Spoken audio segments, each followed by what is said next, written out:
पति पत्नी का सच्चा प्यार की कहानी। देव नाम का व्यक्ति की शादी अरेंज मैरिज के तौर पर शालिनी से हुआ था। दोनों की शादी अरेंज मैरिज होने के कारण वे दोनों एक दूसरे को पहले से नहीं जानते थे। शादी के बाद दोनों एक दूसरे को जानने पहचानने का काम चालू हुआ। कुछ ही दिनों में दोनों एक दूसरे को अच्छी तरह से जल्दी पहचानने लगे थे।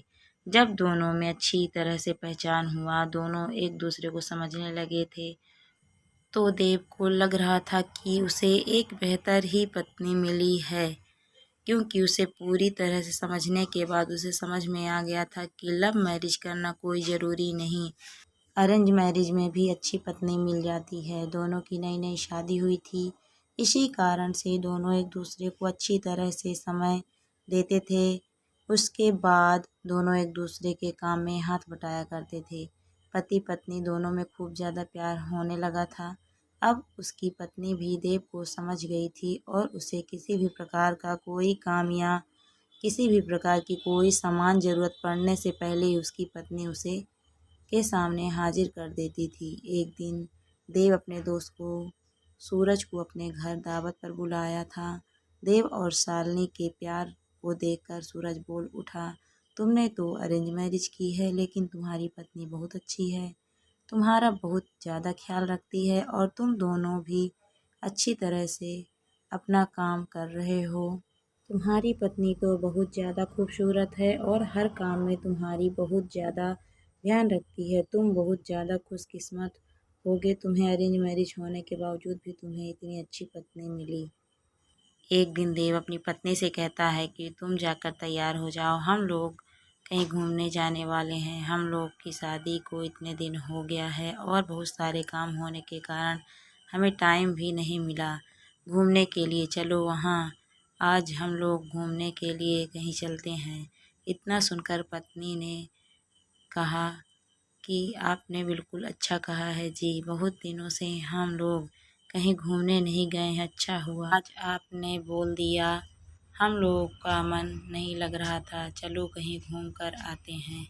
दोनों एक कार में बैठकर घूमने के लिए निकल पड़ते हैं। रास्ते में जब एक हाईवे पर गाड़ी जाती है तो उसे एक बड़ी गाड़ी में टक्कर होने के कारण दोनों दुर्घटनाग्रस्त हो जाते हैं। देव को जब होश आता है तो वह हॉस्पिटल में था। जैसे ही होश आता है वह अपनी पत्नी को ढूंढने लगता है। तभी वो अपनी पत्नी को ढूंढते ढूंढते दूसरे कमरे में चला जाता है। वहाँ देखता है कि उसके सर और पैर में बहुत ज़्यादा चोट आई है। देव घबराकर डॉक्टर से पूछता है कि मेरी पत्नी की तबीयत ठीक तो है ना, क्या वह सही हो जाएगी ना। तभी डॉक्टर कहता है कि तुम्हारी पत्नी की पैर की नसों में ज़्यादा खून निकलने के कारण पैर को काटना पड़ा है, वह नहीं चल सकती। इतना सुनते ही शालिनी की आंखों में आंसू आ जाता है और कहती है कि मैं तो आपके ऊपर अब बोझ बन गई हूँ। उसके हस्बैंड देव कहते हैं कि ऐसा कोई बात नहीं, इतने दिनों से तुमने मेरा ख्याल रखा था, अब मेरा फर्ज बनता है कि मैं तुम्हारा ख्याल रखूँगा। अब दोनों साथ मिलकर अपने घर की तरफ रवाना हुए। घर जाकर दोनों एक दूसरे के साथ खुशी खुशी रहते और देव अपनी पत्नी का बहुत ख्याल रखता।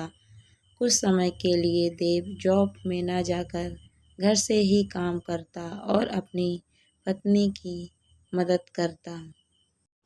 इसी तरह एक दिन फिर सूरज देव का दोस्त उसके घर आता है और कहता है कि तुम तो अब घर के काम करने लगे हो, तुम्हें बहुत अच्छा बिजनेसमैन हो, अपनी ज़िंदगी क्यों बर्बाद कर रहे हो एक लड़की के कारण। तुम अपनी दूसरी शादी कर लो, चाहे तो इसे भी अपने पास ही रखो, लेकिन तुम कंपनी में चलो, काम करो।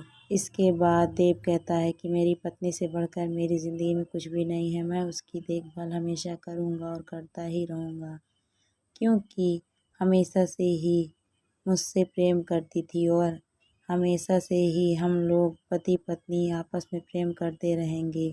फिर वह अपने दोस्त से कहता है कि तुम एक बार आए थे और मुझसे कहा कि तुम्हारी पत्नी बहुत अच्छी है, तुम बहुत खुशकिस्मत होगे, तुम्हें ऐसी पत्नी मिली है। फिर आज क्या बात है, क्या तुम इस प्रकार के बाद मेरी पत्नी के लिए उपयोग कर रहे हो। आखिरकार जितना दिन उसने मेरी मदद की है, मेरा भी फर्ज बनता है कि मैं उसे ज़िंदगी भर मदद करता रहूँगा।